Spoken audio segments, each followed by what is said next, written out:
508 करोड़ भूपेश बघेल जी को मिला है। अब तो ये स्पष्ट हो गया कि 508 करोड़ रुपया महादेव ऐप का भूपेश बघेल के पास आया और असीम दास को गिरफ्तार किया गया। असीम दास की गाड़ी में 5 करोड़ 37 लाख रुपए जब्त हुआ। असीम दास ने बघेल के नाम से पैसा देने की बात कही और ये महादेव का प्रमोटर भी है, उनसे संबंध भी है।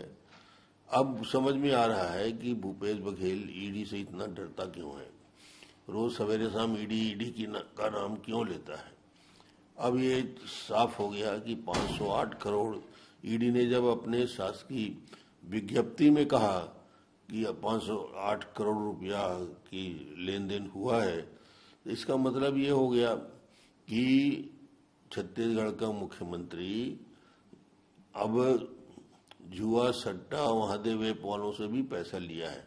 शराब घोटाला, कोयला घोटाला, चावल घोटाला वहां तक ठीक है, मगर ये तो प्रमाणित दस्तावेज प्रस्तुत कर दिया ईडी ने। अब बचा ही क्या?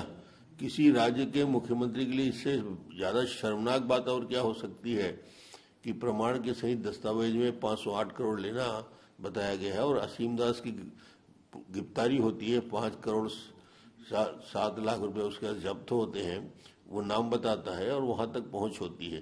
तो अब तो मामला बिल्कुल सामने आ गया, स्पष्ट हो गया। तो ये निश्चित रूप से किसी व्यक्ति के ऊपर इतना बड़ा आरोप लगे तो उसे उस पद में रहने का अधिकार नहीं बचता। सर, इलेक्शन से कुछ दिन पहले रायपुर में इतने बड़े अमाउंट का मिलना, क्या ये इलेक्शन को इन्फ्लुएंस करेगा? वो पैसा सिर्फ चुनाव के लिए ही आ रहा था भाई।